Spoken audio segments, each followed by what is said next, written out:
ನಾನು ಗ್ರಾಮ ಪಂಚಾಯತಿ ಸದಸ್ಯರು. ನಾನು ಈ ವಾರ್ಡಿನ ಮೆಂಬರ್ ರೀ. ನಿಮ್ಮ ಹೆಸರು ಹೇಳ್ರಿ. ನಮ್ಮ ಹೆಸರು ರೀ ಕಲಾವತಿ ಕಲ್ಲೋಳಿ ರೀ. ನಾನು 1ನೇ ವಾರ್ಡಿನ ಮೆಂಬರ್ ರೀ. ಆದ್ರೂ ನಾವು ಈಗ ಮೀಟಿಂಗ್ದಾಗ 2-3 ಸಲ ಚರ್ಚೆನೂ ಆಗೈತೆ ರೀ, ಎಲ್ಲ ಮಾತಾಡಿದೀವಿ ರೀ.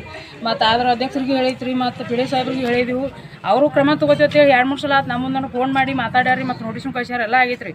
ಆದರೂ ಅವ್ರು ಇನ್ನೂ ಇದನ್ನು ಮಾಡಕ್ಕೆ ಯಾವುದೂ ಇದನ್ನ ಮುಂದೆ ಬರ್ತಾ ಇಲ್ಲ ರೀ. ಅವ್ರು ಈಗ ಸದ್ಯಕ್ಕೆ ನಮಗೂ ಭಾಳ ತ್ರಾಸ ಐತ್ರಿ. ಓಣ್ಯಾಗ ಎಲ್ಲರೂ ಬಂದು ಈಗ ಅವ್ರಿಗೆ ಮನೆ ಹೋಗೋದು ಮತ್ತು ಹೆಣ್ಮಕ್ಳಿಗೆ ಇದನ್ನು ಮಾಡೋದು ಮತ್ತು ಮಾಡಾತಿತ್ರಿ. ಅದು ಯಾರು ಹೆಣ್ಮಕ್ಳು ಹೊರಗೆ ಬರಲ್ದಂಗೆ ಆಗೈತೆ ರೀ.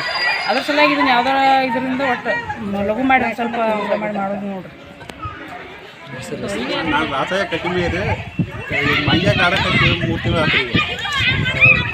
ಪಂಚಾಯತ್ಗೆ ಅರ್ಜಿನೂ ಕೊಟ್ಟದ್ರಿ. ಅವರು ಹೋಗಿ ಅರಣ್ಯ ಇಲಾಖೆ ಕೇಳ್ಯಾರ್ರಿ. ಅವ್ರು ಅರಣ್ಯ ಇಲಾಖೆದವ್ರು ಏನೋ ಮಾಡೋದ್ರಿ. ಈಗ ಟಿ ವಿ ಕೆಡೋದು, ಗ್ಲಾಸ್ ಹೊಡಿಯೋದು, ಮತ್ತು ಮುದುಕಿನ ಕೆಡೋದು. ಮನೆ ಒಂದು ಮುದುಕಿ ತಿರ್ಕೋತಾರೆ ನಮ್ಮದ್ರಿ. ಈಗ ಇದೀಗ ಯಾವ ಸರಿ ಕೆಡೋದು ಹೋಗ್ತೀರಿ ಮುದುಕಿನ ಮಕ್ಕಳು ಈ ಥರ ಲಕ್ಷಣ ಮಾಡಾಕತ್ರಿ. ಟಿವಿ ಯಾರ್ದು ಕೆಡಿತ್ರಿ? ನಮ್ದು ರೀ. ಟಿವಿ ಮತ್ತೇನು ಟಿ ವಿ ಕೆಡದತ್ರಿ, ಒಳ್ಳೆ ಗ್ಲಾಸ್ ಹೊಡೆದತ್ರಿ ಮನ್ಯಾಗ ರೀ. ಎಲ್ಲ ಲಕ್ಷಣ ಮಾಡಾಕತ್ರಿ. ಯಾರು ಬಂದು ಇದು ಮಾಡೋದು ಮೆಂಬರ್ ಇದ್ರೆ ಹೆಸರು ಹೇಳ್ರಿ. ಎಲ್ಲ ಇನ್ನೂರು ಗ್ರಾಮ ಪಂಚಾಯತ್ ಮೆಂಬರ್ ರೀ, ರುದ್ರಪ್ಪ ಜಾನ್ಮಟ್ಟಿ ಅಂತೇಳಿ.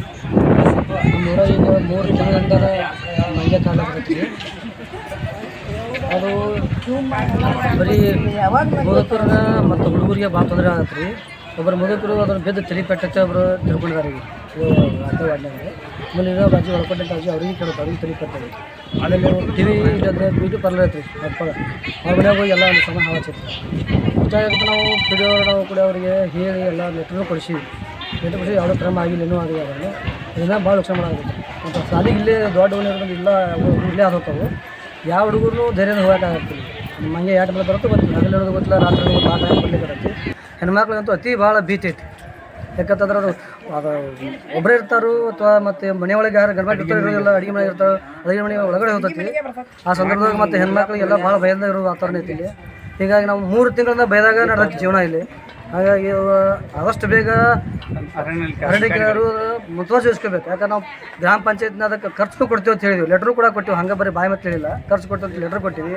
ಎಲ್ಲ ಮಾಡಿದ್ರೆ ಯಾವುದೇ ಕ್ರಮ ಆಗತ್ತಿಲ್ಲ. ಈಗ ಮತ್ತು ನೀವು ಸಣ್ಣ ಹುಡುಗರು ಈಗ ಒಬ್ಬರು ಅಜ್ಜಿ ತಿರ್ಕೊಂಡಾರ, ಅವ್ರಿಗೆ ತಲೆಪೆಟ್ಟಾಗಿ ತಿರ್ಕೊಂಡಾರ. ಇದೇ ರೀತಿ ಆಗಿರೋ ಈಗ ಅದನ್ನು ಏನು ಕ್ರಮ ಆಯ್ತು ಅವ್ರ ಮೇಲೆ? ಈಗ ಒಬ್ಬರು ಜೀವ ಹೋಗೈತಿ, ಮತ್ತು ಈಗ ಇನ್ನೊಬ್ರು ಅಜ್ಜಿಗೆ ಆಗೈತಿ. ಮತ್ತು ಅದಕ್ಕೆ ಹಾನಿಗೆ ಹೊಣೆ ಯಾರು? ಅವ್ರ ಪಂಚಾಯತಿಗೆ ಇಲ್ಲಿ ಈ ಊರಾಗಿನ ಜನರು 3 ಸಲ ಪಂಚಾಯತ್ ಬಂದು ಹೇಳಿದ್ರು. ಅವ್ರು ಹೇಳೋದು ನಾವು ಫಾರೆಸ್ಟ್ಗೆ ಹೇಳೋದು ಇಷ್ಟ ಆಗೈತಿ. ಅವ್ರ ಕ್ರಮ ಯಾವುದೂ ಆಗಿಲ್ಲ. ಕ್ರಮ ಆಗ್ಬೇಕಂತ ನಾವು ಈ ಮೂಲಕ ಒತ್ತಾಯ